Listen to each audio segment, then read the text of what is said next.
Me llamo Luis y hace 5 años mi vida en Acapulco, Guerrero, parecía perfecta. Trabajaba como ingeniero civil, supervisando las obras de resorts en la playa. Tenía una casa con vista al mar y, lo más importante, una familia que amaba mucho. Mi esposa, Elena, era la persona más amable que jamás había conocido. Nos conocimos en la universidad y, después de andar un rato, decidimos casarnos. Nuestra vida en Acapulco era bien tranquila, a pesar de todo el movimiento de la ciudad. Yo salía temprano para ir a las obras en la playa, mientras Elena se quedaba en casa dando clases de español por internet a extranjeros. En la noche, cenábamos juntos en el balcón, sintiendo la brisa del mar, platicando sobre el día y haciendo planes. Los fines de semana, íbamos a playas más tranquilas como Caleta o Pie de la Cuesta, o hacíamos carne asada con los cuates en casa. Isabel, la hermana menor de Elena, siempre andaba cerca. Era bien diferente a Elena. Mientras mi esposa era toda organizada, Isabel era más relajada e impredecible. Al principio, me parecía un poco rara, siempre callada, observando todo. Pero con el tiempo, Isabel se sintió más a gusto y nos llevamos mejor. Ayudaba mucho, sobre todo cuando Elena se embarazó. Cuando nació nuestro hijo Manuel, fue el día más feliz de mi vida. Estaba chambeando en una obra importante cuando Elena llamó diciendo que iba a tener al bebé. Me lancé al hospital y llegué justo a tiempo para ver nacer a mi hijo. Cargar a Manuel por primera vez fue algo que nunca voy a olvidar. Los primeros meses con el bebé fueron bien cansados, pero llenos de alegría. Elena cuidaba a Manuel todo el tiempo, y yo trataba de equilibrar el trabajo con los quehaceres de la casa. Isabel fue de gran ayuda en esa época, siempre lista para cambiar pañales o preparar biberones. Nuestra casa siempre estaba llena de gente queriendo conocer al bebé. Con el tiempo, Elena y yo nos fuimos acostumbrando a ser papás. Manuel crecía fuerte, trayendo mucha alegría a la casa. Elena volvió a dar clases, pero en horarios que le permitían cuidar a nuestro hijo. Yo conseguí un ascenso en el trabajo, quedando a cargo de todas las obras en la avenida principal de Acapulco. Las cosas parecían ir muy bien, y hasta empezamos a planear un viaje para cuando Manuel cumpliera 2 años. Fue más o menos en esa época que empecé a notar algunos cambios. Isabel se volvió más callada de lo normal, y a veces la cachaba mirando a Elena de una manera extraña. Al principio, no le di mucha importancia. Elena también empezó a quejarse de dolores de cabeza, pero pensamos que era solo el cansancio de cuidar a un bebé. Aquellos días tranquilos en Acapulco eran solo el comienzo de cosas malas que iban a pasar. No tenía idea de que mi vida estaba a punto de cambiar completamente, transformando lo que era un lugar hermoso en algo aterrador para mí. Las cosas empezaron a cambiar de verdad cuando Manuel tenía casi 2 años. Isabel, que siempre andaba echando la mano, comenzó a actuar de una manera extraña. Se quedaba más tiempo en casa, pero parecía distante. A veces la agarraba mirando a Elena con una expresión que no lograba entender. No era coraje, ni envidia, era algo diferente. Traté de platicar con Elena sobre esto, pero ella siempre decía que era pura imaginación mía. Todo empezó a cambiar una noche, poco después del segundo cumpleaños de Manuel. Isabel había preparado una cena especial para nosotros, diciendo que quería celebrar mi reciente ascenso en el trabajo. Hizo algunos platillos típicos mexicanos, incluyendo el mole poblano que tanto le gustaba a Elena. La noche parecía agradable, con todos nosotros platicando y riendo en la mesa. Pero luego de la cena, Elena empezó a sentirse mal. Al principio, pensamos que era solo una indisposición pasajera. Dijo que tenía un poco de náuseas y dolor de cabeza, así que se fue a acostar más temprano. Isabel se ofreció a limpiar todo mientras yo acostaba a Manuel. A la mañana siguiente, Elena todavía no estaba bien. Los dolores de cabeza continuaban, y apenas podía levantarse de la cama. Pensé que podría ser una intoxicación por la comida, pero era raro que solo ella se hubiera enfermado, ya que todos comimos lo mismo. Los días fueron pasando y Elena no mejoraba.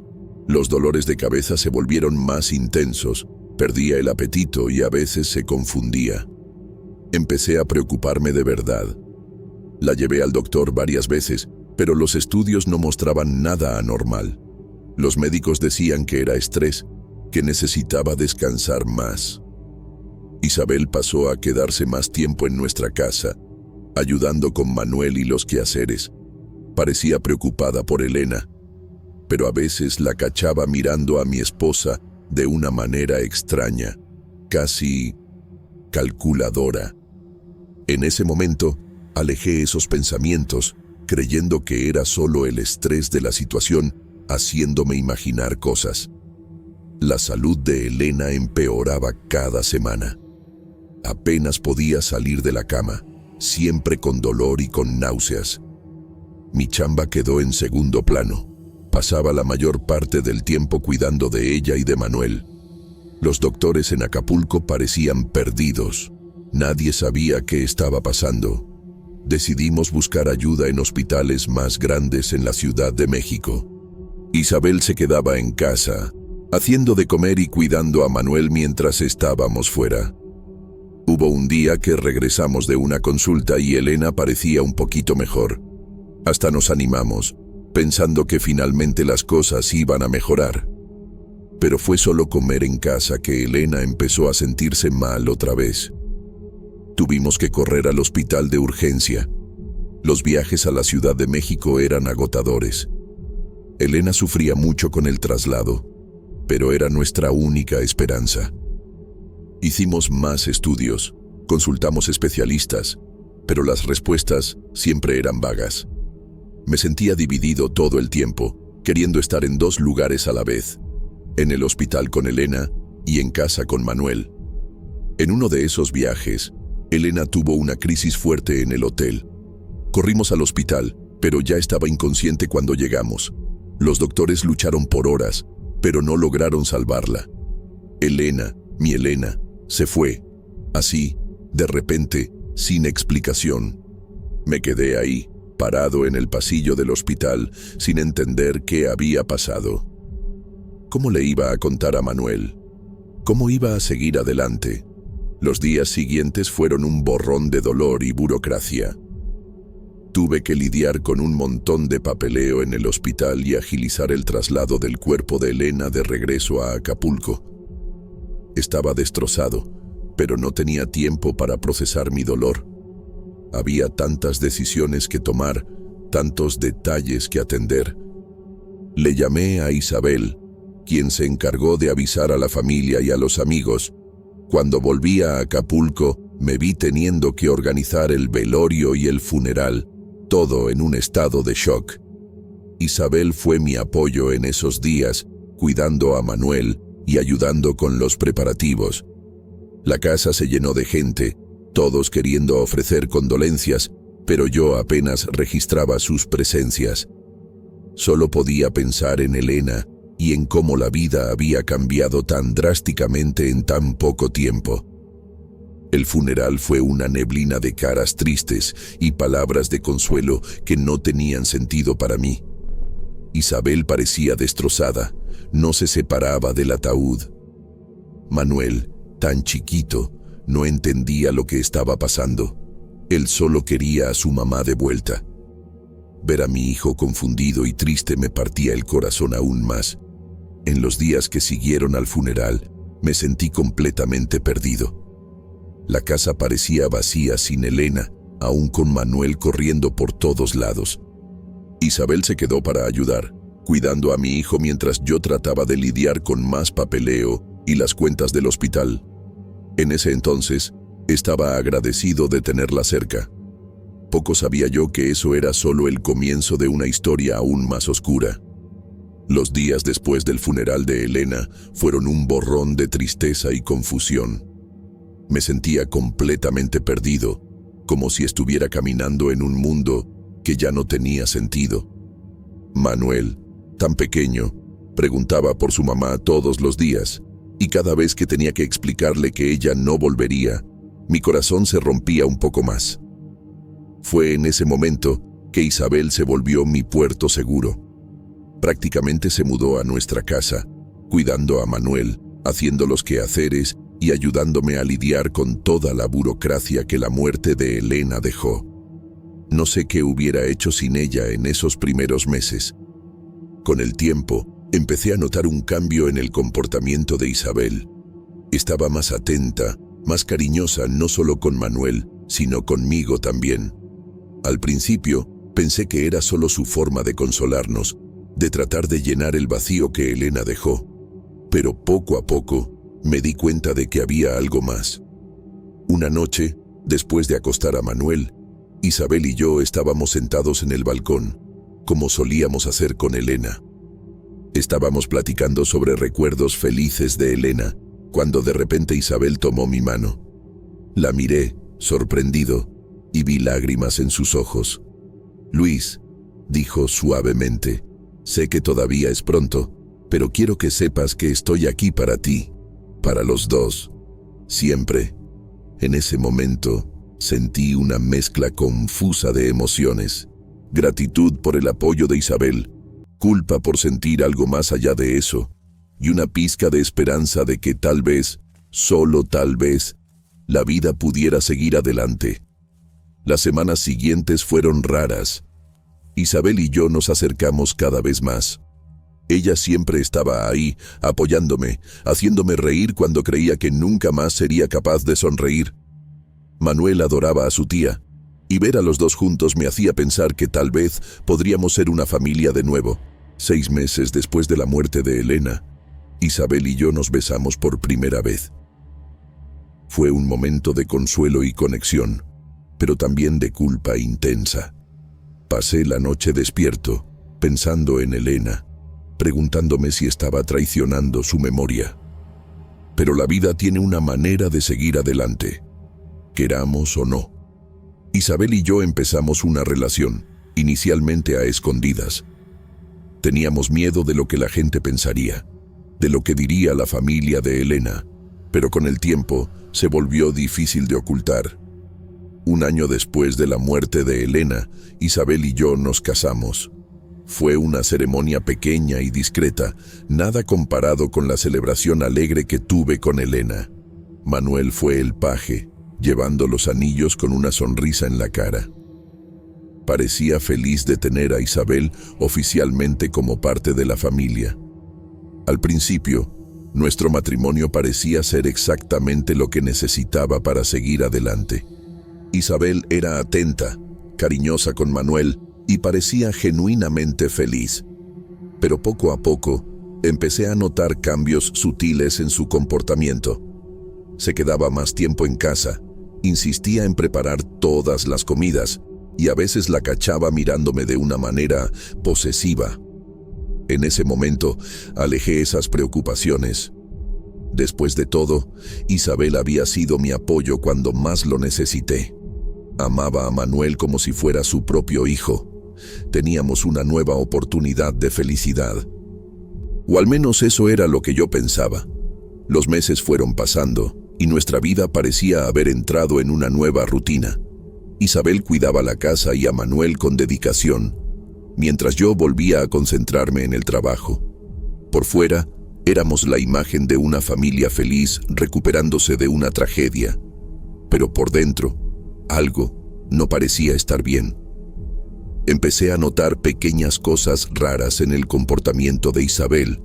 Insistía en preparar todas las comidas, incluso cuando yo me ofrecía a ayudar o sugería que pidiéramos algo de fuera. Siempre que llegaba a casa, parecía ansiosa por saber dónde había estado y con quién había hablado. Un día, encontré a Isabel hurgando en las cosas viejas de Elena. Dijo que solo estaba organizando, pero vi algo en sus ojos, una mezcla de curiosidad y algo más oscuro que no pude identificar. Eso me incomodó, pero traté de no pensar mucho en ello. Los dolores de cabeza que tenía de vez en cuando empezaron a hacerse más frecuentes. Isabel siempre estaba lista con una medicina, insistiendo en que me la tomara. Al principio pensé que solo estaba siendo atenta, pero poco a poco empecé a sentirme raro después de tomar esos remedios. Fue durante uno de esos dolores de cabeza que tuve un flashback de la enfermedad de Elena. Recordé cómo sus síntomas habían empezado de forma similar. Dolores de cabeza, náuseas, confusión. Un escalofrío recorrió mi espalda. ¿Sería posible? Decidí investigar discretamente. Empecé a poner más atención en todo lo que Isabel hacía, especialmente en la cocina. Noté que siempre usaba guantes al preparar la comida, algo que nunca había hecho antes. Una vez, la caché escondiendo rápidamente un frasco cuando entré a la cocina de sorpresa. Mi curiosidad aumentó. Esperé a que Isabel saliera de casa y fui a investigar la cocina. Después de buscar un poco, encontré un frasco escondido al fondo de un armario. Contenía un líquido que no reconocía y que ciertamente no era algo que usáramos normalmente en la cocina. Sin pensarlo dos veces, tomé una muestra del líquido y la guardé. Al día siguiente, me puse en contacto con mi cuate Carlos, que había trabajado toda la vida en un laboratorio. Confiaba plenamente en él y sabía que podía contar con su discreción. Le entregué la muestra, inventando una historia sobre haber encontrado el líquido en el patio y estar curioso sobre su composición. Unos días después, recibí una llamada de Carlos. Su voz estaba tensa cuando me dijo: «Luis, no vas a creer lo que encontré en esa muestra. Es arsénico, altamente tóxico. Puede causar envenenamiento si se ingiere o se absorbe en altas concentraciones. Se sabe que es cancerígeno. Pero lo más preocupante es que encontré rastros de compuestos químicos que, en pequeñas dosis, pueden causar síntomas como dolores de cabeza, náuseas y confusión. ¿Dónde dijiste que encontraste esto?». Me quedé en shock con la revelación. Los síntomas que Carlos mencionó eran exactamente los que Elena había presentado antes de morir. En ese momento, todas las piezas encajaron de una manera horrible. Estaba casado con la asesina de mi esposa y ella podría estar intentando hacer lo mismo conmigo. El pánico se apoderó de mí. ¿Qué iba a hacer? ¿Cómo protegería a Manuel? ¿Cómo enfrentaría a Isabel sabiendo lo que había hecho? Mi mente daba vueltas con posibilidades, todas ellas aterradoras. Sabía que necesitaba actuar rápido, pero también con cautela. Isabel era lista y, si sospechaba que yo sabía algo, podría hacer algo drástico. Tenía que pensar en Manuel, en cómo protegerlo y en cómo salir de esta situación terrible sin poner nuestras vidas en un riesgo aún mayor. Esa noche, acostado al lado de Isabel, fingí dormir mientras mi corazón latía acelerado.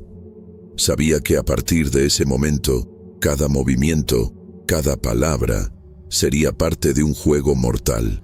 Un juego que tenía que ganar, no solo por mí, sino por Manuel y por la memoria de Elena. En los días que siguieron al descubrimiento, viví en un estado constante de alerta.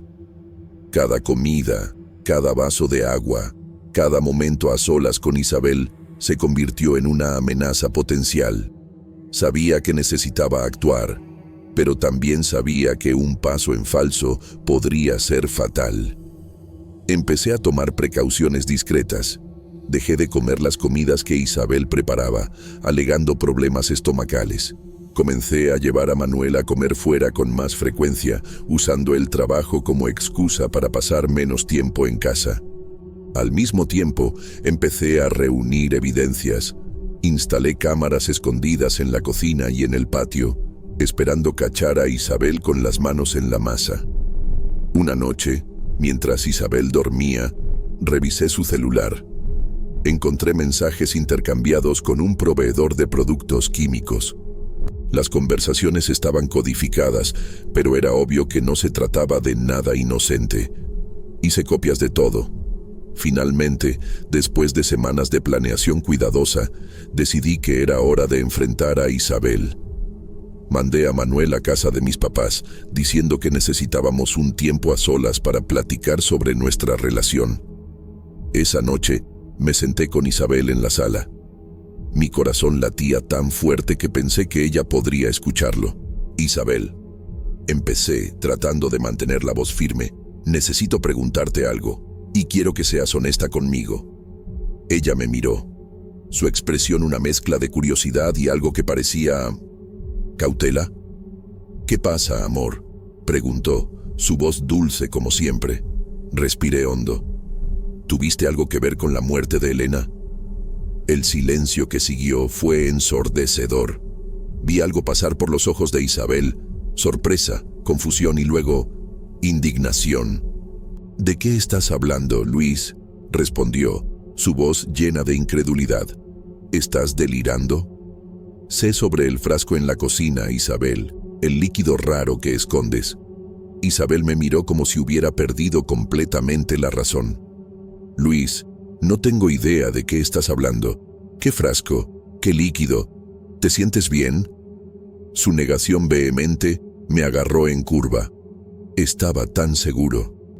Pero ella seguía negando, con una convicción que me hizo dudar de mí mismo por un momento. Pero, ¿y las comidas? ¿Los guantes en la cocina? Insistí, sintiéndome cada vez más confundido. Isabel sacudió la cabeza, una expresión de preocupación en su cara. Luis, creo que necesitas descansar. Tal vez todo el estrés de los últimos años te está afectando más de lo que pensábamos. Me quedé ahí, aturdido, sin saber qué pensar o hacer. Isabel se levantó, diciendo que iba a traerme un vaso de agua para calmarme. La observé ir a la cocina, mi mente un torbellino de dudas y sospechas. A la mañana siguiente, todavía sacudido por la plática de la noche anterior, decidí que necesitaba tiempo para pensar. Llevé a Manuel a la escuela y me fui directo al trabajo, evitando más confrontaciones con Isabel. El día en la oficina pasó como un borrón. No podía concentrarme, mi mente volviendo constantemente a la conversación con Isabel, a las evidencias que creía tener, a las dudas que ahora me consumían. Cuando finalmente regresé a casa en la noche, con Manuel, encontré un escenario que no esperaba. La casa estaba silenciosa, más vacía de alguna forma. Llamé a Isabel, pero no hubo respuesta. Fue entonces cuando lo noté. Los closets estaban abiertos. Varia ropa de Isabel había desaparecido. En la mesa de la cocina encontré una nota. Luis, no puedo seguir viviendo con alguien que no confía en mí. Tus acusaciones me lastimaron profundamente. Necesito tiempo para pensar. Por favor, no intentes contactarme. Isabel. Me quedé ahí, parado en la cocina, la nota en la mano, sintiendo una mezcla de emociones, shock, coraje y, sobre todo, una certeza creciente. No, esto no podía ser coincidencia. Había demasiadas pruebas para ignorar. El frasco escondido en la cocina, el líquido que mi cuate del laboratorio confirmó que era arsénico con compuestos tóxicos, los síntomas que Elena presentó antes de morir, todo encajaba perfectamente. Y ahora, la huida repentina de Isabel después de ser confrontada. No, este no era el comportamiento de una persona inocente. Sí fue ella. Murmuré para mí mismo, la convicción creciendo a cada segundo. Isabel mató a Elena y estaba tratando de envenenarme a mí también. Miré a Manuel, que me observaba con ojos confundidos y preocupados. Sabía que necesitaba actuar, no solo por mí, sino principalmente por él. No podía dejar que el asesinato de Elena quedara impune, ni arriesgarme a que Isabel volviera para terminar lo que empezó. Vamos, hijo, le dije a Manuel, tomándolo de la mano. Necesitamos ir a un lugar importante. Agarré el coche y manejé hasta la delegación más cercana, mi mente enfocada en lo que necesitaba hacer. Durante todo el camino, ensayé mentalmente lo que diría, repasando todas las evidencias que había recolectado. Al llegar a la delegación, le pedí a Manuel que esperara en la recepción mientras yo hablaba con un detective. Me llevaron a una oficina donde un policía me recibió. ¿En qué puedo ayudarlo, señor?, preguntó el policía. Respiré hondo y empecé. Vengo a poner una denuncia. Creo que mi actual esposa, Isabel, asesinó a mi primera esposa, Elena, y estaba tratando de envenenarme a mí también. El policía me miró con una mezcla de sorpresa y escepticismo, pero agarró un bloc de notas y empezó a apuntar. Esa es una acusación muy seria, señor. ¿Tiene alguna evidencia para respaldar esa afirmación? Asentí y empecé a relatar todo. El frasco encontrado en la cocina, el análisis hecho por mi cuate del laboratorio, confirmando la presencia de arsénico y compuestos tóxicos, los síntomas que Elena presentó antes de morir, idénticos a los efectos de estos compuestos, los cambios en el comportamiento de Isabel y finalmente, su huida repentina después de ser confrontada. El policía escuchó atentamente, haciendo preguntas ocasionales para aclarar algunos puntos. Cuando terminé, me miró con seriedad. Señor, basado en lo que me ha contado, tenemos elementos suficientes para abrir una investigación. Voy a necesitar que haga una declaración formal y nos proporcione todas las evidencias que mencionó. También necesitaremos contactar a su amigo del laboratorio para confirmar el análisis del líquido. Asentí, sintiendo una mezcla de alivio y aprensión. Sabía que el camino por delante sería difícil, pero estaba determinado a seguir adelante, por Elena, por Manuel y por mí mismo. Haré todo lo que sea necesario, respondí. Quiero que se haga justicia. En los días y semanas que siguieron, colaboré intensamente con la investigación policial. Fue un periodo difícil, teniendo que revivir momentos dolorosos y enfrentar la dura realidad de lo que Isabel había hecho. Pero con cada paso, me sentía más cerca de obtener justicia para Elena y asegurar un futuro seguro para Manuel. La búsqueda de Isabel comenzó, y yo sabía que era solo cuestión de tiempo hasta que la verdad saliera a la luz completamente. Mientras tanto, me enfocaba en cuidar a Manuel y reconstruir nuestra vida, un día a la vez, con la esperanza de que pronto este capítulo oscuro de nuestras vidas llegaría a su fin. Las semanas que siguieron a mi denuncia en la delegación fueron intensas y emocionalmente agotadoras. La policía inició una investigación minuciosa, revisando cada aspecto de nuestra vida en los últimos años. Mi cuate del laboratorio fue llamado a declarar, confirmando el análisis del líquido que encontré en la cocina. Los expedientes médicos de Elena fueron reexaminados, y expertos forenses empezaron a trazar paralelos entre sus síntomas y los efectos del envenenamiento por arsénico. Cerca de un mes después de mi denuncia, recibí una llamada de la policía. Isabel había sido localizada en un pueblo pequeño en el interior. Fue detenida y traída de vuelta a Acapulco para interrogatorio. Durante el interrogatorio, presionada por las evidencias acumuladas en su contra, Isabel finalmente confesó. Admitió haber envenenado a Elena lentamente a lo largo de meses, mezclando pequeñas dosis de arsénico en su comida y bebida. Su plan era hacer lo mismo conmigo, pero a un ritmo más lento para no levantar sospechas.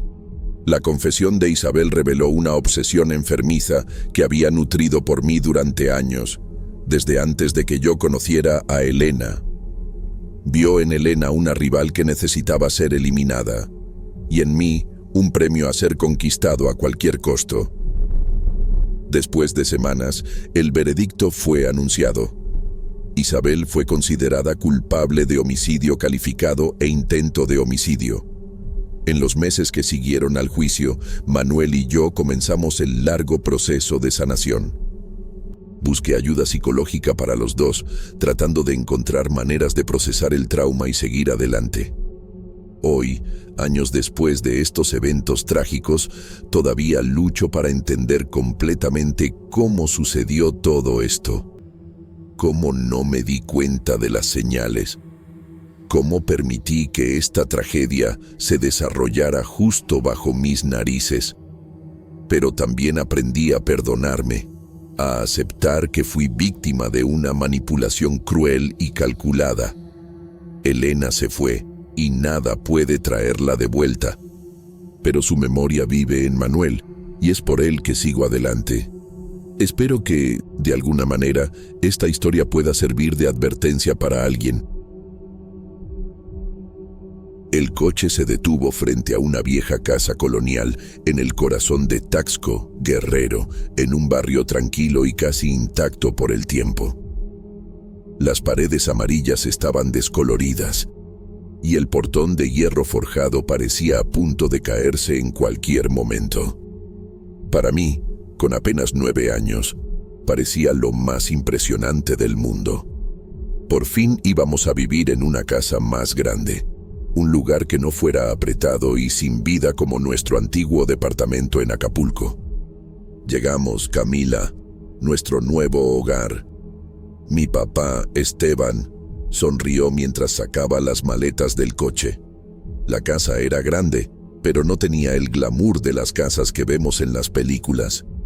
Parecía más bien algo que había sido grandioso alguna vez, pero ahora estaba decadente. La puerta de entrada estaba entreabierta y la suave luz de la tarde iluminaba el pasillo oscuro, con sus paredes manchadas y techo agrietado. La sensación que tenía, al entrar, era de estar invadiendo un lugar que ya había sido habitado por otras personas, tal vez por mucho tiempo. Mi mamá, Valeria, se quejaba mientras subía las escaleras con una de las maletas. «Esta casa está llena de problemas, Esteban. Va a ser una pesadilla arreglar todo esto». Yo no estaba escuchando. Estaba ocupada explorando. Subí corriendo las escaleras y recorrí el largo pasillo, donde las puertas de madera crujían al abrirse, revelando cuartos vacíos. El olor era a humedad y madera vieja, pero había algo allí que me atraía. Cuando vi la puerta de un cuarto entreabierta, abrí la puerta con una fuerza impulsiva, esperando ver un lugar solo mío, un cuarto que pudiera llamar mío, pero lo que vi fue un pequeño y vacío cuarto, con un piso de madera oscura y una ventana grande que dejaba entrar la luz de la tarde, iluminando el polvo suspendido en el aire. Lo que me llamó la atención, sin embargo, no fue la ventana o la pared descascarada. Fue la esquina del cuarto. Allí, en el suelo, cerca de la ventana, estaba una muñeca. La muñeca estaba boca abajo, con ropa de tela sencilla, pero con un vestido colorido, estampado con flores típicas de la cultura local.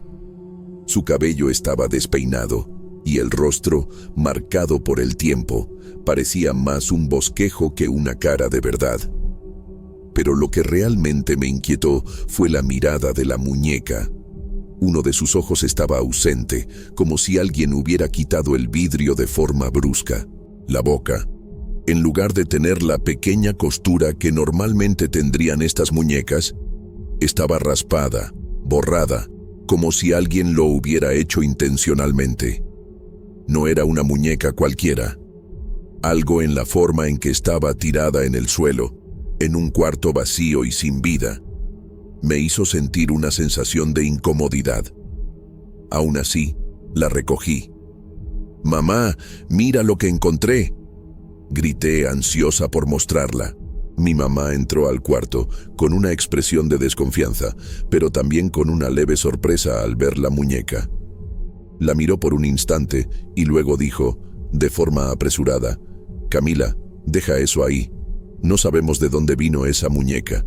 Puede estar sucia o hasta contaminada, pero contra su voluntad sostuve la muñeca». El nombre Lupita me vino a la mente en ese momento. No sé por qué.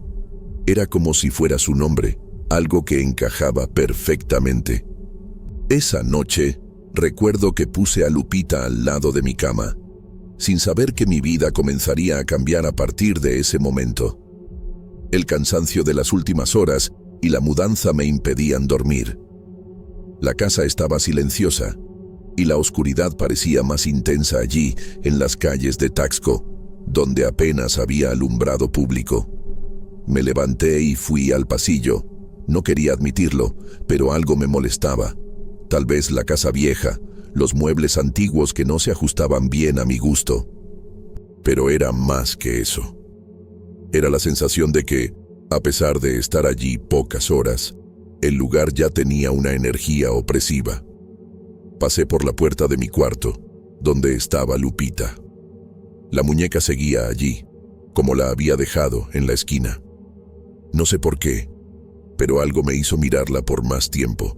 Su expresión era casi como si estuviera esperando algo. Me agaché lentamente y tomé la muñeca en brazos. En esa época, todavía me gustaban las muñecas, pero ya no jugaba con ellas. Era extraña, no solo por el ojo faltante, sino porque, incluso con todos sus defectos, parecía ser como una nueva amiga. Yo, que siempre imaginé que sería capaz de lidiar con juguetes antiguos o viejos, estaba empezando a sentir una extraña atracción, como si algo se estuviera comunicando a través de ella.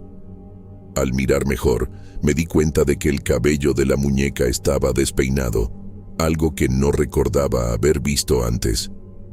Tal vez había movido la muñeca sin querer más temprano, pero el detalle se quedó en mi mente. Por la mañana, cuando el sol comenzó a entrar por las cortinas, desperté tensa y exhausta en la casa vieja. Mi mamá ya estaba en la cocina preparando el desayuno, pero al mirar a mi cuarto sentí una leve inquietud. La muñeca estaba nuevamente en la esquina, pero ahora estaba volteada de frente a la cama, como si alguien la hubiera movido mientras yo estaba fuera. El miedo ya no venía de la muñeca, sino de esa sensación creciente de que había algo que yo no sabía sobre ese lugar. Algo que todavía se estaba revelando, poco a poco. Traté de dejar la muñeca de lado, pero el peso de todo eso seguía acompañándome. Como recién nos habíamos mudado, mi mamá estaba organizando mi transferencia de la escuelita. Ese día, después del desayuno, decidí explorar más la casa. Mi mamá estaba ocupada con el arreglo, y yo, con la curiosidad de quien necesita encontrar explicaciones para lo que no entiende, me perdí por los cuartos vacíos y oscuros. La casa era demasiado grande para una familia como la nuestra. Con pasillos anchos y puertas antiguas, parecía un lugar congelado en el tiempo. Entré en uno de los cuartos del fondo, donde las ventanas estaban empañadas por el polvo y la luz apenas pasaba. Recuerdo que en el centro del cuarto había un viejo escritorio de madera. El polvo lo cubría casi todo, excepto por una caja pequeña que parecía uno de esos juguetes de antes. Abrí la caja y encontré una serie de cartas, todas amarillentas y con el sello de una familia de la que nunca había oído hablar. La más reciente estaba fechada en 1952, y su contenido me desconcertó aún más. Me estaba poniendo cada vez más tensa. Una sensación extraña se instaló en mi estómago y, sin saber por qué, sentí la necesidad de volver a mi cuarto. Cuando entré, la visión de Lupita me hizo temblar. Estaba nuevamente fuera de lugar, ahora colocada en mi cama. No era posible. La había dejado en la esquina del cuarto. Me senté en la cama y me quedé mirando a Lupita por unos minutos. Su mirada vacía y su boca borrada me hacían cuestionar si realmente era solo una muñeca vieja o si había algo más, algo que aún no comprendía. Ya no podía mirar a Lupita sin sentir un escalofrío en la espalda. Siempre que me acercaba a la muñeca, una sensación de que estaba esperando algo se intensificaba. Cada detalle de ella parecía destacarse más.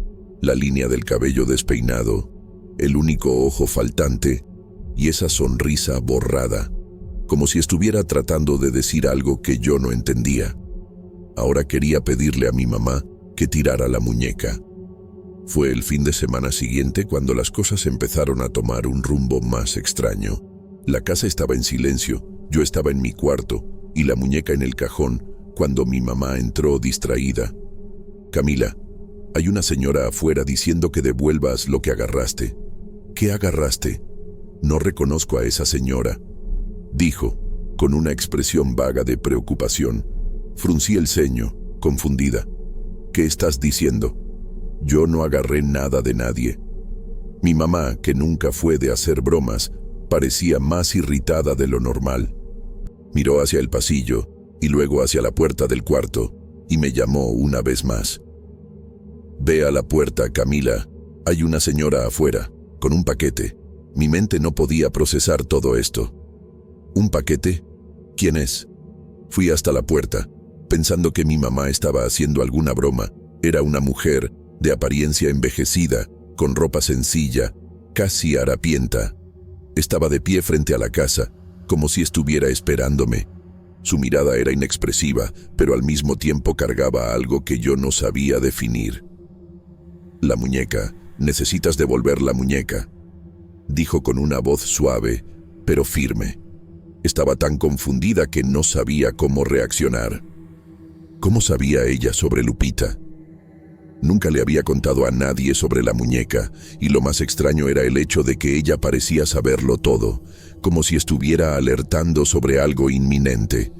Antes de que pudiera preguntar más, se dio la vuelta lentamente y empezó a caminar, sin decir nada más. Yo estaba empezando a sentirme cada vez más perdida. Volví adentro de la casa, mi corazón acelerado. La visión de la mujer todavía estaba fresca en mi mente, pero lo que más me atormentaba era lo que había dicho. Necesitas devolver la muñeca.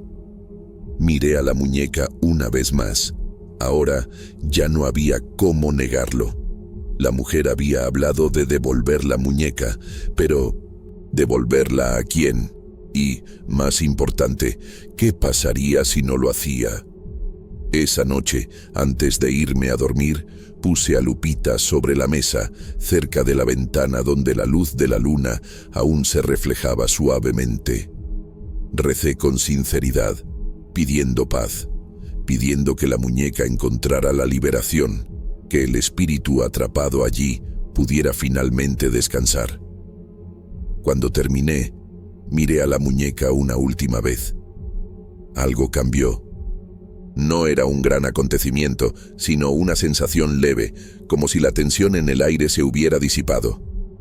La muñeca, que antes parecía tener un peso invisible, estaba ahora allí, tranquila, como un objeto común. Ya no había nada extraño, nada opresivo. Yo había hecho mi parte.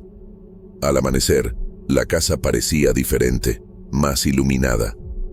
La sensación de peso desapareció. Ya no era el mismo lugar sombrío que había sido en las últimas noches. Miré hacia el cuarto y Lupita estaba allí, todavía sentada en la mesa, pero sin la mirada inquietante que me había perturbado. Decidí dejarla en la puerta de la casa para que la mujer que pidió la muñeca la recogiera. Al día siguiente, ya no estaba allí, la había devuelto. Pero, incluso con todo resuelto, mi familia se asustó. Algo en las últimas semanas no había sido normal, y todos lo sentimos. La sensación de opresión desapareció, pero el miedo no. Lo que pasó en esa casa antigua nos afectó a todos, y nadie podía explicar exactamente qué era. Al final, después de muchos días de discusiones y noches mal dormidas, decidimos que era mejor irnos. Nos mudamos de casa, salimos de Taxco, Guerrero, y nos fuimos a un lugar más tranquilo, más ligero. No sé si las cosas cambiaron solo por un cambio físico o si algo en nuestra mente realmente se calmó. El hecho es que, después de dejar esa casa, la sensación de inquietud y miedo desapareció por completo. Nunca volví a ver a Lupita, ni escuché nada que me recordara esa historia. Se fue junto con la casa vieja y con la sensación de maldición que nos acompañaba. A veces, todavía me pregunto qué pasó realmente. Nunca lo sabremos. Lo que sé es que, después de todo esto, encontré mi paz. Y, aunque nunca más quise volver a esa casa o hablar sobre la muñeca, aprendí algo importante. A veces, el misterio no necesita explicación. A veces, basta con dar el paso correcto para que el miedo desaparezca. Y con eso, mi vida siguió por años. Ahora, en una nueva casa, en una nueva ciudad, con nuevos planes y nuevos comienzos. Y al mirar hacia atrás, lo que quedó fue solo el recuerdo de una historia que atormentó nuestra casa hace 10 años.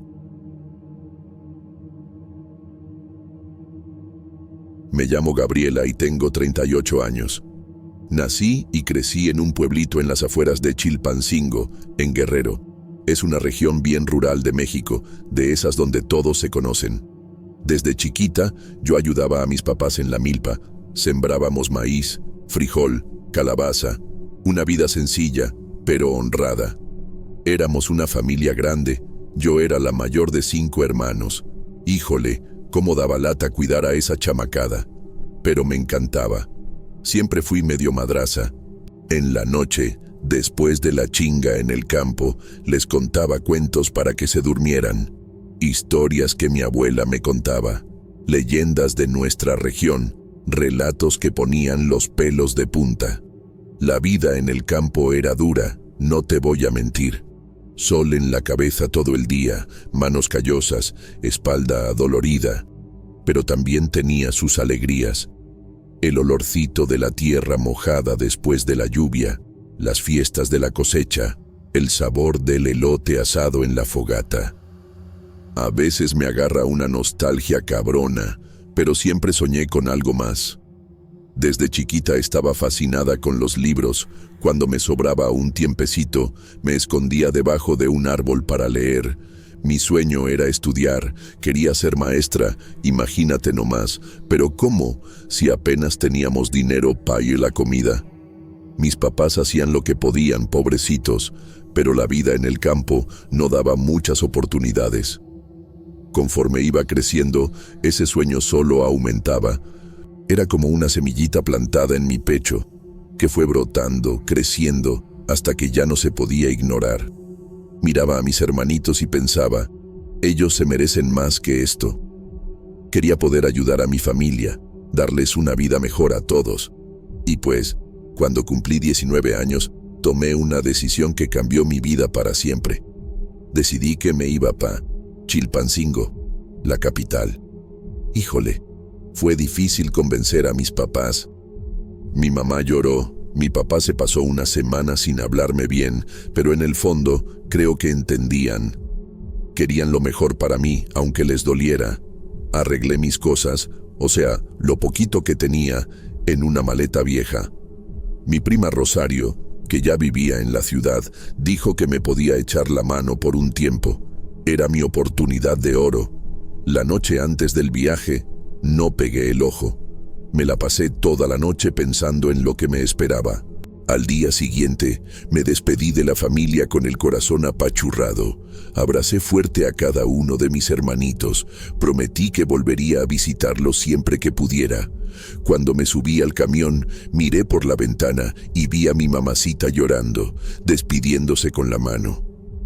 Allí, en ese momento, no sabía que estaba entrando en un viaje que cambiaría mi vida de formas que jamás podría imaginar.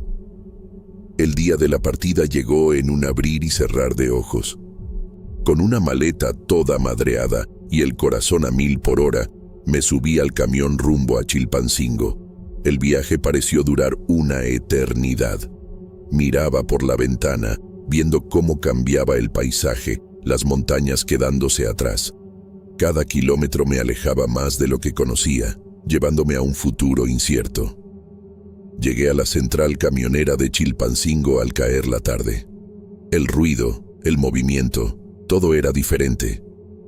Me quedé parada un rato, medio perdida, hasta que vi a mi prima Rosario. Sonrió y me abrazó fuerte. «Bienvenida a la ciudad grande, primita», me dijo, agarrando mi maleta. En el camino a su casa, mis ojos no paraban quietos, tratando de absorber todo. La casa de Rosario era chica, pero acogedora. Un cuarto, una salita y una cocina apretada. «No es mucho, pero ahí la llevamos», me dijo, enseñándome el colchón en el piso de la sala donde dormiría. Esa primera noche, acostada en ese colchón extraño, sentí una mezcla de miedo y emoción. ¿Qué me depararía el futuro? Rosario trabajaba en un mercado local, vendiendo frutas y verduras. Luego, al día siguiente, me llevó con ella. «Vamos a ver si consigo un huequito pa' Beauty también», me dijo toda animada. El mercado era un desmadre de colores, olores y sonidos. Me mareé con tanta información. Desgraciadamente, no había chambas, pero al menos pude ayudar a Rosario en el puesto. Los días fueron pasando y me empecé a acostumbrar al ritmo de la ciudad. Me levantaba temprano, ayudaba a Rosario en el mercado y en la tarde salía a buscar chamba. Tocaba de puerta en puerta, dejaba currículum en todos lados. En la noche, bien cansada, regresaba a casa. A veces lloraba quedito, extrañando mi casa, preguntándome si había tomado la decisión correcta. Después de semanas buscando, por fin apareció una oportunidad. Una señora rica necesitaba una muchacha. La paga no era mucha, pero era un comienzo. Fui a la entrevista temblando de nervios. La casa era enorme, nunca había visto nada igual. La señora Morales me recibió con una sonrisa fría, mirándome de arriba abajo. ¿Tienes experiencia?, me preguntó. Me la tragué y le contesté que no, pero que aprendía rápido y era bien chambeadora. Pareció dudar, pero al final me dio una oportunidad. «Empiezas mañana», me dijo, dándome un mandil. Salí de ahí flotando. Ya quería contarle la noticia a Rosario. Esa noche, acostada en mi colchón, me puse a pensar en cómo mi vida había cambiado en tan poco tiempo. De la milpa a una mansión en Chilpancingo. Sentí una punzada de orgullo, mezclada con un poco de miedo.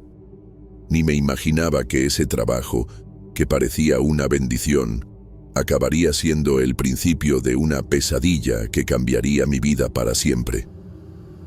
Mi primer día en la casa de los Morales fue un remolino de emociones.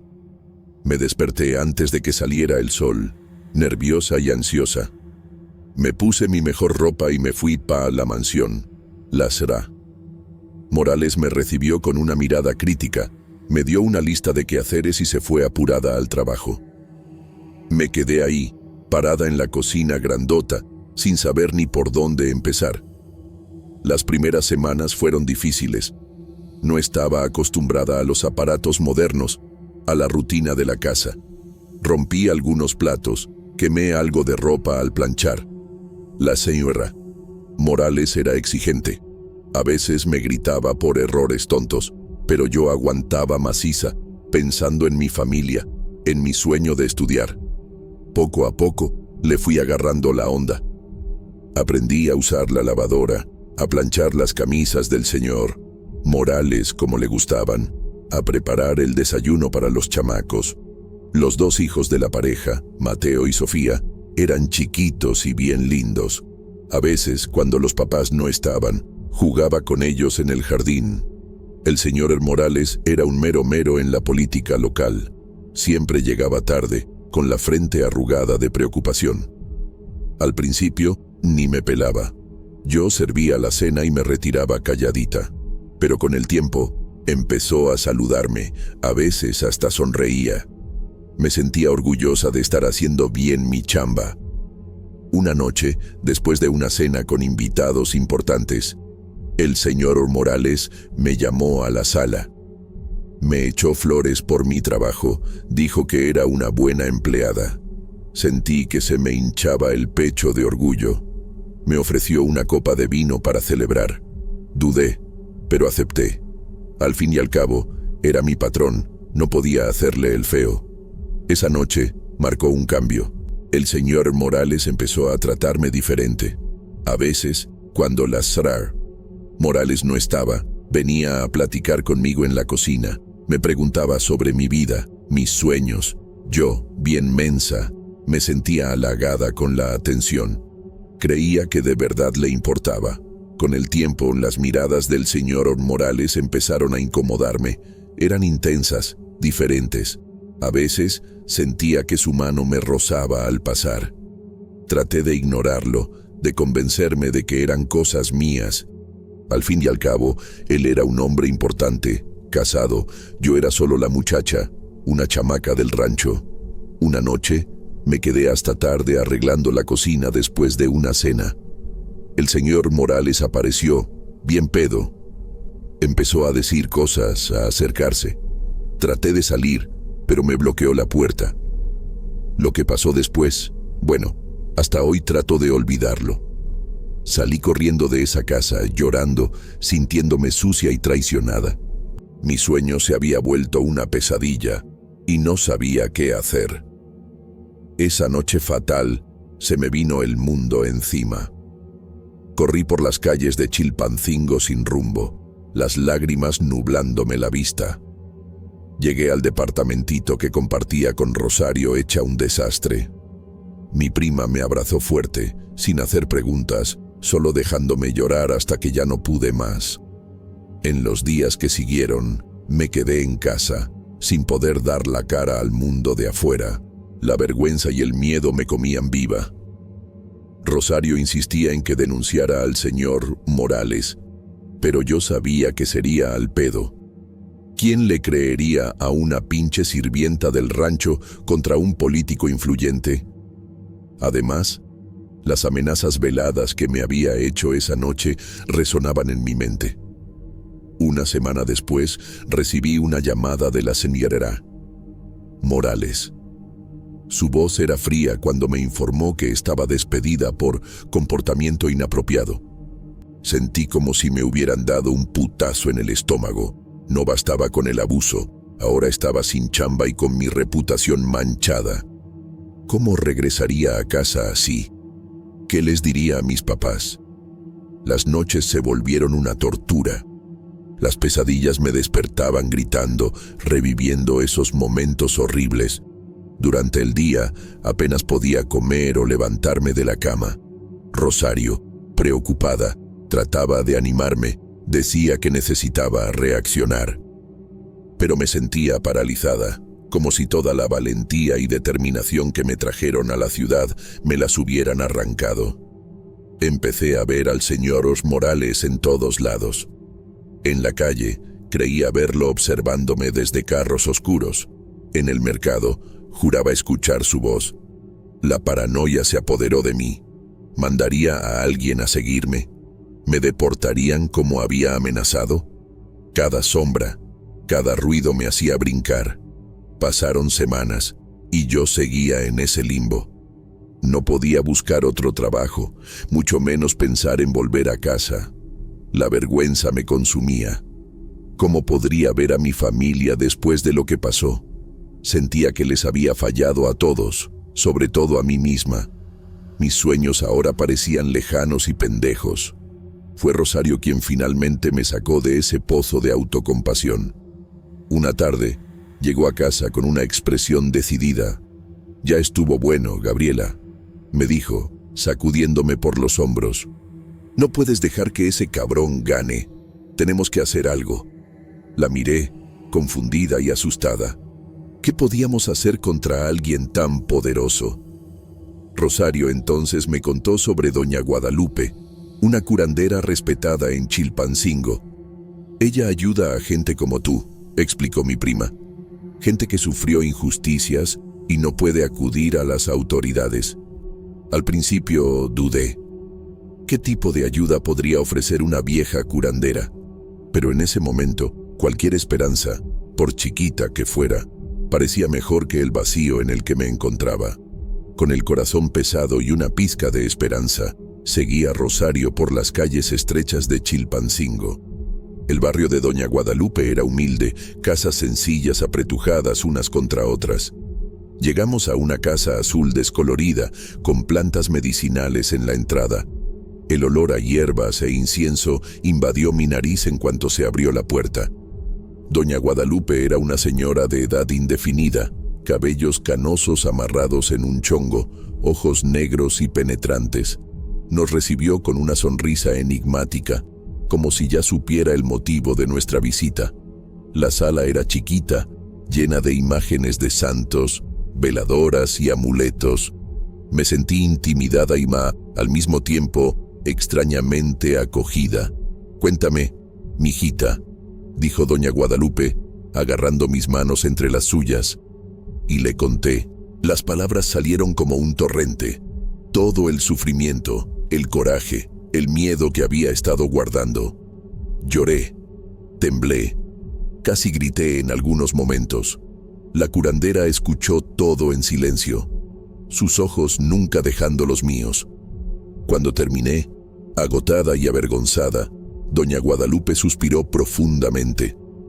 «Lo que te pasó, mijita, es una gran injusticia», me dijo. «Pero recuerda, el universo siempre busca el equilibrio. El mal que te hicieron regresará a quien lo hizo». Sus palabras me dieron un extraño consuelo. La curandera entonces se levantó y fue a un armario viejo en la esquina de la sala. De ahí sacó algunas hierbas, piedras y un frasquito. «Vamos a hacer un ritual», explicó, «para limpiar tu energía y restaurar el equilibrio». Te confieso que me dio cosa, pero algo en su voz me transmitía confianza. El ritual duró horas. Doña Guadalupe cantó en una lengua que no conocía. Me pasó hierbas por el cuerpo. Prendió veladoras. En algunos momentos sentí como si una energía rara recorriera mi cuerpo. Era espantoso y reconfortante al mismo tiempo. Cuando terminó me sentí extrañamente ligera, como si me hubieran quitado un peso de encima. Antes de irnos, doña Guadalupe me dio un amuleto chiquito de jade. «Úsalo siempre», me instruyó. «Te va a proteger y traer justicia». Le agradecí, todavía un poco escéptica, pero agradecida por el apoyo. Esa noche, dormí como piedra por primera vez en semanas. En los días que siguieron, algo cambió. No sé explicar exactamente qué, pero me sentía más fuerte, más decidida. Decidí que no dejaría que el señor Morales me chingara la vida. Empecé a buscar chamba otra vez, a salir de casa. El miedo seguía ahí, pero ahora lo enfrentaba, y mientras tanto, el amuleto de jade descansaba contra mi pecho.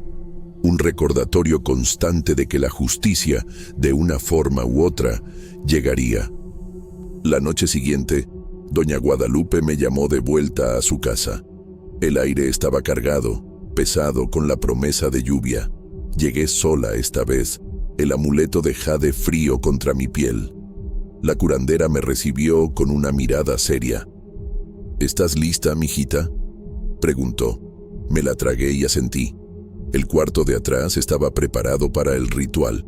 Veladoras de todos los colores iluminaban el ambiente, creando sombras bailarinas en las paredes. En el centro, un círculo dibujado con sal gorda.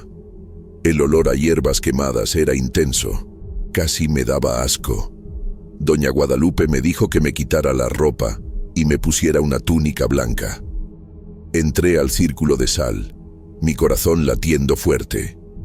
La curandera empezó a cantar en una lengua antigua, palabras que no entendía, pero que parecían vibrar dentro de mí. Prendió un manojo grande de hierbas, el humo espeso envolviendo todo el ambiente. Mis ojos empezaron a arder, mi cabeza a dar vueltas. De repente, sentí como si mi cuerpo estuviera siendo jalado en todas direcciones. Una sensación de calor intenso recorrió mis venas. Visiones empezaron a aparecer, campos de maíz, la casa de los Morales, la cara retorcida del señor Morales. Grité, pero ningún sonido salió de mi boca. Era como si estuviera atrapada dentro de mi propio cuerpo. No sé cuánto tiempo duró. Pudieron haber sido minutos u horas. En algún momento, escuché a doña Guadalupe gritar algo. Un viento fuerte barrió el cuarto, apagando todas las veladoras. Caí de rodillas, agotada y desorientada. Cuando por fin abrí los ojos, la curandera estaba a mi lado, su cara una mezcla de preocupación y miedo. «Ya está hecho», dijo, su voz temblando. «El equilibrio será restaurado». Me ayudó a levantarme. Mis piernas de gelatina apenas me sostenían. Mientras me vestía, noté algo raro. El amuleto de jade, antes frío, ahora me quemaba la piel. Traté de quitármelo, pero no pude. Era como si se hubiera fundido con mi carne. Antes de irme, doña Guadalupe me dio una última advertencia. Lo que se hizo no se puede deshacer. Recuerda, mijita, toda acción tiene una reacción. El universo cobra su precio. Sus palabras me dejaron inquieta. ¿Qué chingados había pasado en ese ritual? ¿Qué precio era ese que el universo cobraría? Regresé a casa esa noche con más preguntas que respuestas. Me sentía diferente, como si algo dentro de mí hubiera cambiado fundamentalmente. Me dormí con el amuleto de jade pulsando contra mi pecho, soñando con sombras y susurros, sin saber que mi vida estaba a punto de cambiar drásticamente otra vez. Con la ayuda de Rosario, conseguí una chamba en una tiendita de artesanías en el centro histórico de Chilpancingo. El trabajo era tranquilo y poco a poco fui recuperando mi confianza. Pero en la noche, sola en la cama, los recuerdos de lo que pasó todavía me atormentaban. Como una semana después del ritual, escuché las primeras noticias sobre el señor Morales. Al parecer, lo habían agarrado en un escándalo de corrupción. Los periódicos no hablaban de otra cosa. Vi su foto en primera plana. La cara antes arrogante ahora parecía jodida y asustada. Las cosas parecían desmoronarse rápidamente para él. Cada día, nuevas acusaciones salían. Desvío de fondos, mordidas, hasta conexiones con el crimen organizado. La será. Morales pidió el divorcio, llevándose a los chamacos. En cuestión de semanas, el hombre que antes parecía intocable estaba completamente jodido. Yo observaba todo esto con una mezcla de satisfacción y miedo. Una parte de mí se alegraba de ver que se hacía justicia, pero otra parte se preguntaba si todo esto tenía algo que ver con el ritual. Las palabras de doña Guadalupe resonaban en mi mente. El universo siempre busca el equilibrio. Un día, caminando por la plaza central, vi al señor Morales. Estaba sentado en una banca, con la mirada perdida, la ropa toda arrugada. Por un momento, nuestras miradas se cruzaron. El reconocimiento brilló en sus ojos, seguido por algo que parecía miedo. Se levantó de golpe y salió casi corriendo. Esa noche tuve un sueño bien gacho. Estaba de vuelta en la casa de los Morales, pero todo estaba diferente. Las paredes parecían cerrarse sobre mí. Susurros hacían eco por los pasillos. Vi al señor Morales, pero parecía una sombra de lo que era antes. Extendía sus manos hacia mí, suplicando ayuda. Me desperté sudando frío, el amuleto de jade pulsando contra mi pecho. Las semanas pasaron y la vida del señor Morales siguió en picada. Perdí la cuenta de cuántas veces vi su nombre en los periódicos, siempre asociado a algún nuevo escándalo o desgracia. Una parte de mí sentía lástima, pero otra parte se regocijaba. Un día, recibí la noticia de que habían encontrado muerto al señor Morales en su departamento. Al parecer, un ataque al corazón. Sentí un escalofrío recorrer mi espalda. El amuleto de jade, que había estado caliente por tanto tiempo, de repente se enfrió. Esa noche, mirándome al espejo, me pregunté, ¿hasta qué punto era yo responsable de lo que había pasado? ¿Y qué precio tendría que pagar todavía por esta justicia